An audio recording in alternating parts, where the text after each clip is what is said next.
Welcome back to another Real Estate Talk podcast. I'm Rob I'm Kyleman. Joshua Britt. All right. So, homeowners and would be home buyers out there, one of the things that comes up on a lot of their lips when beginning a home buying process, or even if they're owning a home, is trying to avoid a money pit. Joining us today, we got Mike Clark. He is tell us a little bit about where you're from and your company. I am from Virginia, born in Portsmouth, Virginia. I own Clark's Inspections. I've been doing inspections for about 12 years, done about 9,400 inspections. That is a lot of inspections. So, in your vast experience of all those home inspections, if you're a homeowner, what are some of the things that should be on your mind at night? What is one of the most expensive home repairs that could happen? And this could be due to lack of maintenance, or you just missed it when buying the home. Single most expensive is your crawl space So, and foundations. okay, so crawl space, for those that don't know what that is, what is a crawl space? Crawl space is a raised foundation that's built on joists and beams, usually anywhere from 2 to 6 foot off the ground, some even bigger. Some of you can walk under. A slab is a poured concrete, anywhere from 8 to 12 inches with rebar runs through it, and then has a concrete post around the outside of it to protect the slab. So basically, foundations is what your house is built on. Right. Okay. So you got concrete slab. Think about a huge patio you build your house on. Some of our, viewers could be having a basement, depending upon where they're at in the country. And these crawl spaces, basically, it's 3 foot off the ground. Could be 3 to 6 feet off the ground. Okay, so that starts. So a lot of times you could be walking upstairs, to get to your front door, and if you look on the side, you got these little vents. That's a good indication of a crawl space. Hence, they're about as low as you could crawl in. So when we think about the expense in that crawl space, what are we talking about here? I mean, what is it? What makes it cost so much, and how much could it be? How much could it cost to repair something in a crawl space? Well, it's a damp, moist space, and the ventilation they use is just vents on the outside of the home. So there's things that can restrict that from vegetation, to keep your vents closed, building decks onto it. That can restrict your ventilation, which can cause moisture issues under your house. Vapor barriers to keep the groundwater from evaporating underneath the house. And of course, you have the fun termites. You also have several other insects that eat your wood, powder post beetles. You have ants that you don't really have around here unless you go out toward the mountains a little bit. They eat up the wood. So that's about it that you have to worry about underneath your house. So insects like termites, ants, powder post beetles? Powder post beetles are an insect that is an untreated wood. You usually don't see that on houses unless they're in the 60s, maybe late 70s, or before, because it's untreated wood. Today, you don't have it in the wood that we have today. So these are the insects that got a little bib on with fork and knife, and then they eat up the wood. Well, they lay eggs inside the wood, and they can lay dormant for like 10 years. Oh, and they become man. active when the moisture levels get up about 20%. Once that moisture inside the wood gets up to a certain percent, they become active and start eating. So how do you tell if you have these beetles or termites? You crawl under the house, you look at the They wood. crawl under the house, or you get an There's little inspector? teeny pinholes in the wood. It looks like somebody took a staple gun and stapled it. And then you can hit that wood and it seems perfectly fine. Hard as a rock. If you took a sharp screwdriver or a ice pick, put it in the wood, it goes in, and the inside of the wood is completely gone. So the outside could look perfectly normal. Yeah, and hard as a rock, but the inside is eaten up, and can tap the wood and you'll see frass fall out of that, like little dust coming out. Oh, man. They're really hard to tell. As a matter of fact, when I first started doing inspections, I miss powder post beetles because they're one of the hardest things to see and find in a house. What about termites? How do you know if you have a termite issue? Usually termites are very easy to find because they're subterranean. They live in mud tubes. They go up outside the wall or in the garages. Most termite inspections or just check the front porch, check the columns because they don't usually come up in weird areas. They need easy access and they need moisture. They can't live without the moisture. They have to have darkness. That's why sand-filled porches on older homes get a lot of termites around the front porch. Um, Columns around where the bathrooms are, where water leaks down, they have more moisture. Because the more moisture, the more they like it. Oh, How difficult is it to take care of these problems? Like the treatment, what's the requirement for termites and powder post powder post beetles? beetles. Yeah, it's The almost a fungus treatment, fungus. they have a 10-board treatment that kills the powder post beetles. So the treatment for fungus also kills those, soaks into the woods, the salt brine treatment. They have probably 15, 20 different ways to treat for termites, but basically they're foaming under the foundation or treating a liquid that absorbs in the ground to kill the colony. And you treat the whole house, and they can be anywhere from $600 to $1,800, unless you're in California where they make you, because California, they tint your whole house to treat for termites. Okay. Mm. And usually the treatment's good for 5 to 10 years. So it's not like you come through and spray for bugs. It's a drill in the foundation, foam underneath there, or trench and treat around the outside of the house and underneath the house. How do you keep these little shits from getting inside the crawl space? Well, you have newer houses today, they have salt treated or pressure treated wood is the first layer. Yeah. They have termite shields, which when they have the concrete in the outside foundation, they put aluminum shields. So when the termites come up, they hit that aluminum shield and they can't go around it. Okay. So newer and houses with termite shields and that are built a little bit better than some of the cheaper houses have the protection built into the foundation. What about slabs? The concrete patios where there's not a crawl space. You usually want the concrete exposed, or a lot of people build their flower beds up to cover that 2 or 3 inches of concrete that protects your slab. Yeah. And that allows the termite to get up in the walls and you can't see them.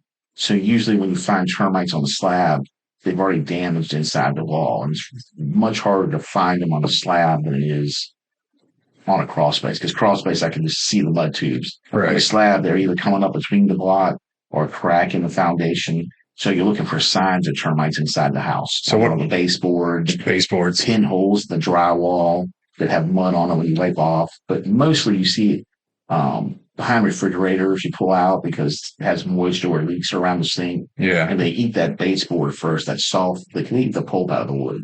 Okay. They like it's more delicious to Yeah, them. well, that's what they're eating now. They'll leave the hard part in. Like they won't eat the pressure treated wood. They won't eat certain hardwoods. That's why some of the older houses aren't affected by it. Because they don't like the hard wood, like the oak and stuff like that. Because there's not much pulp in that wood. Oh, I see. Mm. So that's one, bugs that come in, and the only preventative maintenance, of course, is to have it continuously inspected and treated on a regular basis. Keep flower beds and stuff away from your slabs so that sunlight hits it and helps prevent it.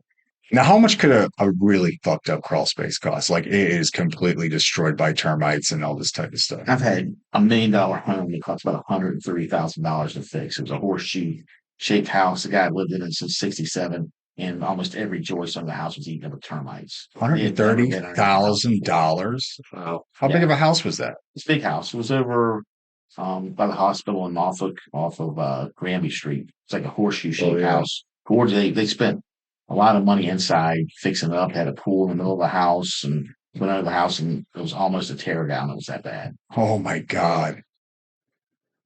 So what about, all right. So the other thing that I know about is fungus. How bad is fungus for the crawl space and whatnot? It's much more dangerous than termites because termites. Yeah, most people are more scared of termites. Oh yeah, two single biggest reasons people walk away from house, in my experience, is termites and aluminum branch wiring.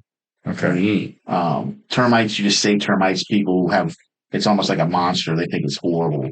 Where moisture, I've seen much more damage crawl space and moisture than I have from termites. So how long does it take for fungus, a moisture related fungus, to eat up a crawl space, like a whole crawl space? I've had brand new houses that were built that I crawled under as they're building it. They left it open too long. They had fungus under the house from the very beginning. It probably takes about 6 months to start making the wood soft. Oh my God. What does it look like? It depends on how heavy it is. I've seen some that's so thick it looks like marshmallows. A lot of times it's just a white haze or discoloration on the wood. If it's long-term exposure, Sometimes it doesn't look like anything. You'll see it like varicose veins in the wood that you can barely see. And that's where you get the brown cuticle rot, where the wood's rotted from the inside and you hit it and you see little teeny cubes inside of it. Holy And it's shit. really hard to see that sometimes because I've had houses where inspectors gone on there and didn't touch the wood. It looked really good. Then you hit it with the hammer and it just, it's like paper mache. That's expensive. That So, sounds ridiculous. and that's why really the number one thing, your house, the enemy of your house is water. Everything is built to keep water out. The Yeah. roof, the windows, the sidings, everything is to keep moisture out of your house. So protecting your crawl space from moisture like gutters, keeping the debris away from your house. Don't let water sit right next to your house because that water will go right through that brick. So the more you keep moisture away from the house, the better off you are. You know, it's another expensive thing, Josh. Remember we were doing that one on uh the one in Virginia Beach. I don't want to say the address, but the fireplace. Yeah. Remember they went and we had a fireplace inspection company come out Hmm. and they inspected it and then they said it's past its serviceable life. I didn't even know they had an expiration on it, and it said to replace it was what, 8,000. This is for like one of those kit Yes. fireplaces. You know what I'm talking about, like in Yeah. those inexpensive homes. It's just regular wood burning It's a metal fireplace. tube that goes up through the roof. Yes. Yeah, eight Yes. Gs, 8 Gs. Yeah, those are easy. I've had houses where first thing I do when I walk up to an older house with a chimney on it is I walk right up to the chimney and look to see if it's pulling away from the house. See if they've caulked it heavy. I had people put flashing on one house on the outside of the window, and I was like, "Yeah, we need a chimney sweep." It was like $45,000 to fix For a chimney. Wow. for a chimney. Yeah, Jeez. So the way to notice it if it's pulling away from the house. yeah. There's times where if it's settling away from the house, it will pull away from the brick, and you can caulk it and seal it Yeah. up sometimes. I've seen that But before. when I walk up to a house, it's the first thing that I look at because the two things that scare me as a home inspector are your crawl space and your chimney. Other things in a house that can really get you in trouble is your HVAC system. If you have a furnace, because you're looking for dangerous stuff that can affect the people, your electrical systems that can catch on fire, electrocute and kill somebody. Your HVAC system that can give off CO2 and kill everybody in the house. Ooh, Those are those the are like things. gas ones. Yeah, the gas ones, making sure they're vented right, making sure. I think I've done some with Josh before where the Mhm. flue pipe in the attic was completely dislodged. And it was just like CO2 in the attic, and that's heavy, so it falls down into the house. Ooh. So, that's where they have in Mexico with all those families down on vacations from hot water heaters that aren't piped right. Oh my Mm. gosh. So those are the things that, as a home inspector, you're really looking for stuff that can hurt people. But So- then most of the other stuff is maintenance stuff that just people ignore. Yeah, so like if you are a homeowner out there, how do you know, or what are the signs that your roof is aging and needs to be replaced? How do you tell? As a home inspector, 90% of the time, the math is right on the roof.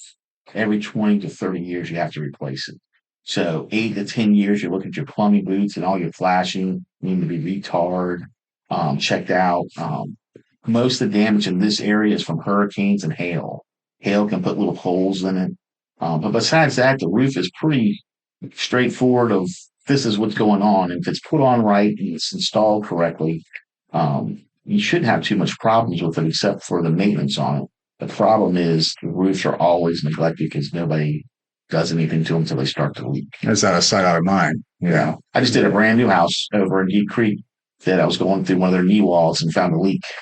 And it was where they installed a satellite Satellite dish. and they didn't do it right and they moved it over but it caused a leak and the rafters had rotted. And this was a 2-year-old house, like an $800,000 house. It cost like 10 grand to fix it because the satellite company made a mistake, tried to cover it up and didn't tell them, but it was all, I got lucky to find it. It's just a bunch of stuff in the knee wall, but yeah, it was a big expense. So if a satellite dish could damage your roof, would solar panels potentially damage your roof as well? How are they Installing them? installed? Yes. If you have a guy that's up there installing, missing the studs and not measuring the way he's supposed to measure, yes, you can damage a roof by putting too many drill holes and not installing it correctly. Now, a satellite usually damages it when a storm, you have a big, huge thing that the wind blows off and it pulls it right off and rips your roof off. So that's why I would suggest you leave the brackets, take the post out, and take the satellite part down. So I would imagine anytime somebody's putting holes in the roof that creates or the potential for a moisture intrusion point. Every single moisture intrusion point on a roof is a problem. Your plumbing boots, your chimney, where the buildings come together with the flashing, the valleys, those are all areas that you can have issues with that you have to keep an eye on. So let's say the roof starts leaking. So it comes from the shingles and it gets on the underlayment board at some point. And then what happens is it just start dripping down into like, I don't know, insulation in the attic. Sometimes you won't even see the damage it's doing because it's a small leak. The wood can rot and doesn't even show through inside the attic. It's just rotting all the first 2 inches of the plywood underneath the sheeting if it's just a small dampness. You have to remember that what I'm looking for on a roof when I'm inspecting it is at the right pitch. Because if you take and put architectural shingles flat or less than a 2-pitch, water sits on it, it's going to penetrate that and come right through. Oh, and it's going to be damp, and that's why you have to have at least a 3 to 4 pitch to put asphalt shingles on a roof. Because if it's less than that, isn't it? You have to do the flat roofs, which is the membrane. You have to do flat roof. They do have rolled asphalt that you can use. It has to have 2 underlayments underneath of it, and as a home inspector, you can't check that because it's already installed. It's already installed. Yeah. So But if you have a flat roof, you want a membrane roof or a build-up roof or a metal roof or something on it because water will find its way through. Yeah. So is it fair to say that by the time, if you're inside your house, by the time the water starts to stain the ceiling of the room that you're noticing it in, it's been leaking for a long time. Is it fair to say that? If it's stained, it's taken. Well, you have a little drip from a heat trap on an HVAC system.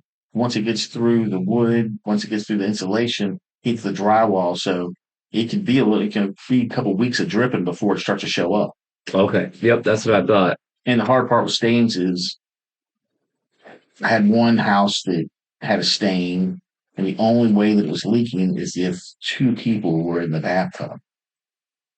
So like if one person was taking a shower, it didn't leak. But when 2 people got in it, the plumbing, the weight of it hit down and started to drip and leak underneath there. So stains are one of the hard things to find out where they came from. You usually want a stain that makes sense. What's above here? What's causing this? Is it the roof? Is it plumbing? Is it a toilet? What could be causing that issue? And that's what you're always looking for. When I go into a house and I see a stain below a toilet, it could be the toilet's leaking, the rain's bad, the toilet just overflowed once. There's 100 things it could be, but you want it to make sense. And then that's why you put moisture meters and thermal imeters on it. And a lot of times when you do a home inspection, the rain is good because you see the leaks. Yeah. Well, the one thing in a house that scares me that I will not touch is electricity. So if I'm a homeowner or potentially in the process of buying a house, what should I be on the lookout for as far as electrical systems go? If you're looking for all your cover plates on, unlike what you have in your studio right now where they're off. Oh, thanks for throwing this out there, Mike. We're under construction. We appreciate that. Just showing on the video. I didn't want to be like, hey, you didn't tell the guys their light switches and covered up. So like if I go to cut that light switch off, I'm gonna get electrocuted if I cut the light switch. It's still being renovated. We still got contractors coming in here. That's no excuse. Electrical water can get in there. Touche. Right. One of the biggest things that kills home inspectors is electricity. Okay. I think 3 of them have been killed in Virginia last year from going under crawl spaces and crawling through water that was energized.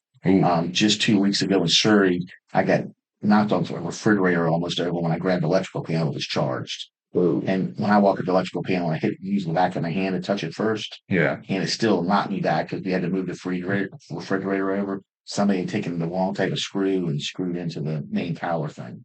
I was sore for like 2 days after that. Some people get frightened by aluminum branch wiring because was it built in the 70s or it was installed in the 70s? It was a wire that was built to replace copper during the Vietnam War. They had a patent on it, then they found it didn't hold the same voltage. um, isn't as hard as copper. It's softer, so it nicks when people are um, cutting the sheathing off of it. You can't bend it; it gets hot on the bends. There's a lot of problems with it. They still use aluminum wiring today, but it's braided aluminum wiring. The reason people are scared of it because it's caused a lot of problems when it's done wrong. Hmm. So, What are some signs of it being done wrong? Like if I'm looking at an electrical panel, is there anything that I can see visually that would indicate to me that there's a problem with the way it's done? well, first you're looking. Your house is going to be built between 68 and 75. Got it. They wouldn't have it any time like that. And then you're looking, if you open your panel and you look at your breaker, will have on there if it's rated for aluminum or if it's rated for copper, it'll say AL or CU1. It's not rated for aluminum. Most of the time you run into problems with it is when houses are being rehabbed or remodeled because they put the wrong switches and the wrong plugs back in place. They put ones that are rated for copper, but not for aluminum. You put the soft aluminum in the copper, it shakes itself free, and then a fire starts because it arcs. But today's electrical panels will detect that and trip and cut the power off. So you could take a house with the new arc fault protectors and put a new panel in with aluminum branch wiring, you'd be protected. Got it. Okay. That So would be a lot of initiatives. yeah, well, it's probably worth it. If it's going to cost you your life, then it's probably worth it. Yeah. And a lot of the stuff too with electricity is people don't understand that each outlet, like your outlets in here are 15 amps. So if you plug in stuff that's overloading it, you can cause a fire. And that's where your breaker's supposed to trip if you overload it. And that's where a lot of people just put anything on their electrical outlets or have them halfway plugged in or have stuff plugged in like extension cords plugged in too long that will catch on fire and overheat because a panel will get up to 200 degrees if you put a thermal imager on it.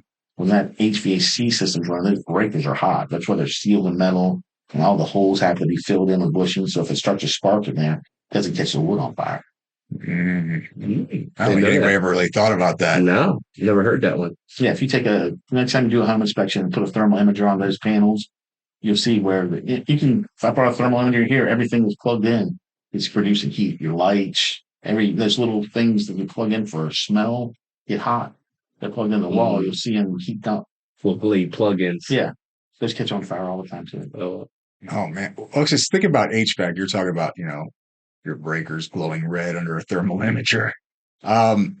Those things could get expensive. I mean, any replacement system can cost anywhere from minimum $7,000 in most cases. Now it's probably 10 grand minimum. They've gone up in price in the last 2 years so much, probably about 30% up in price. And that's for a lot of these systems that don't work very well, like I don't want to say names, but Yeah, the low end ones. yeah, the lower end ones where you have the higher ones that last a little bit longer. I mean, it's any product.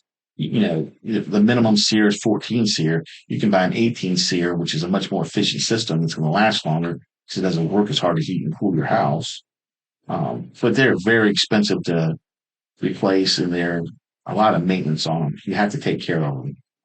Changing your filters, I change mine every month. How much does a filter cost? I know anywhere from $5 to $12, and you don't want to get the expensive ones because your system's not set up to handle that.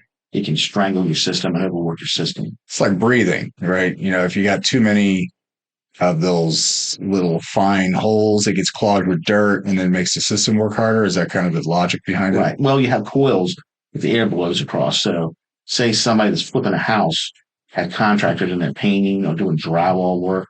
Well, those guys want to be comfortable and they don't care about your HVAC system. So they'll sand, and all that sand and dirt goes into your filter system. It goes around the filter sometimes. Spray paint can ruin a system because now you've got that paint on the outside of those aluminum coils that's blocking and keeping the air flowing through, and it hurts your efficiency.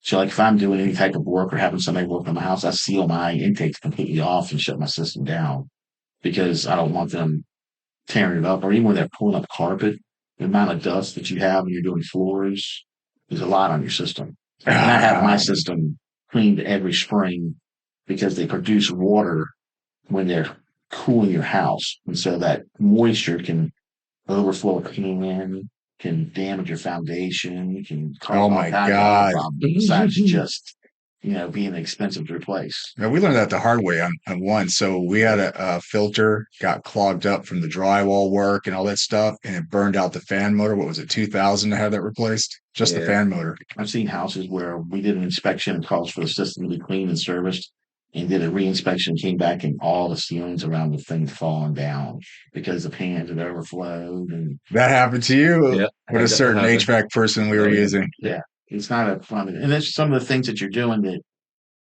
your gutters being cleaned, you don't think much about it, but that water overflows around the back. It's affecting your rafters, your sheathing, your roof, everything. So a lot of that simple maintenance things that I don't do around my house that I should do can be very expensive in the long run. I know you've seen a lot of houses, but like, what is like the worst like outcome that you've seen? And I'm sure you've probably seen a lot, but like, give us like an example of like one of the worst case scenarios that you've seen with a house. Saw a house in West Norfolk that the foundation had fallen over and the whole house was on the ground. What? So all the plumbing was crushed. So none of the plumbing was working because it was all crushed by the house. They had saw blades in their electrical tank, Saw blades. or in their electrical meter. They didn't have a meter. So somebody's sticking saw blades in there to have power in the house. And we were doing it for an investor. And we're like, oh, wow. And then we went in the house and the sinks were full of water. The toilets had stuff in it. And I'm thinking it was a duplex. I was like, this is a tear down. And then the people came home that were living there with like 4 kids. And I was like, what in the world are people doing living in this house?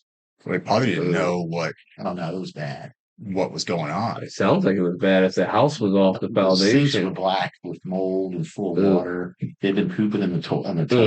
What? None of it, I mean, all the plumbing was gone because the house had crushed everything. Wow. And Oh my you could God. see the dirt in the floor. And there was probably 4 kids and 5 people living in the house. Were they squatters? No, I think they were getting, There were tenants? yeah. Oh, wow. Oh my God. Black mold is another thing people get really nervous about.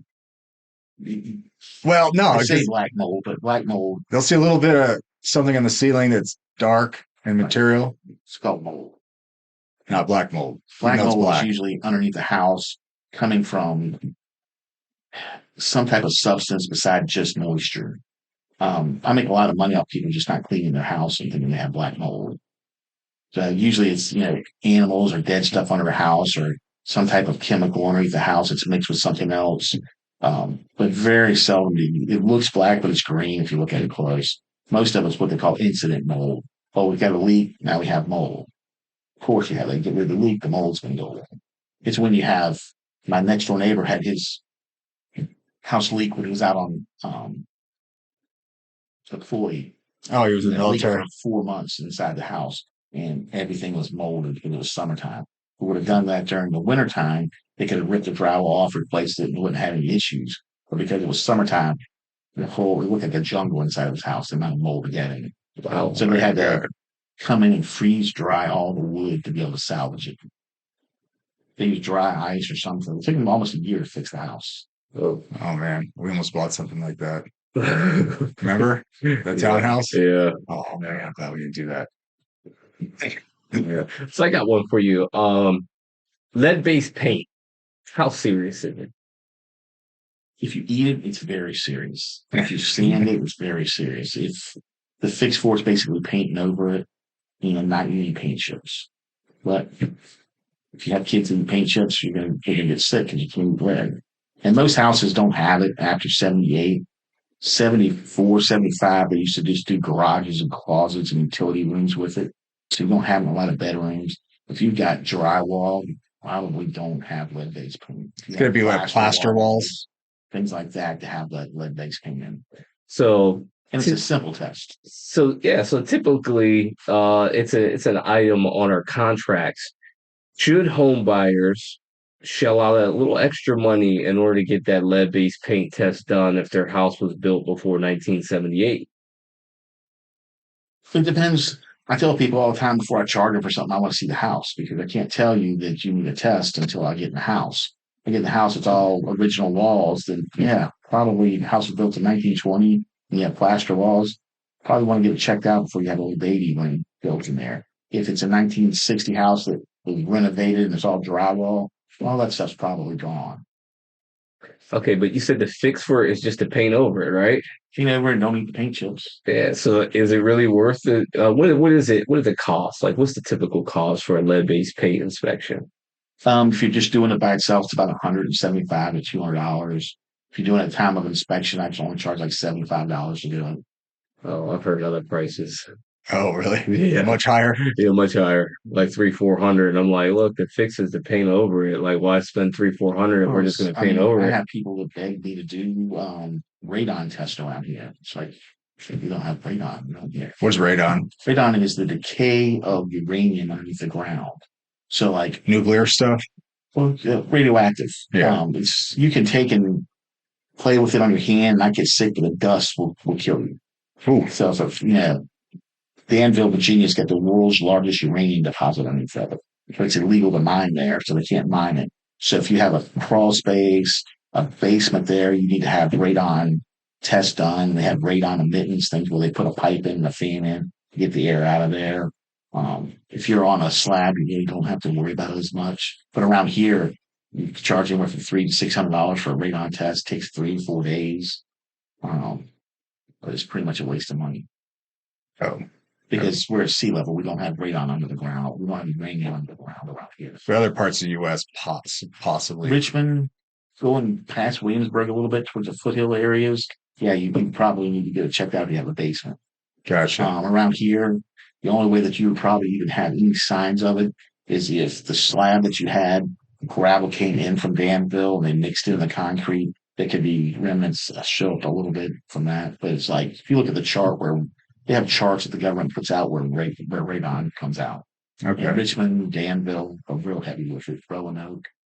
I got one. I don't know if you're going to bring this up, Josh, but polybutylene piping. We call pipe.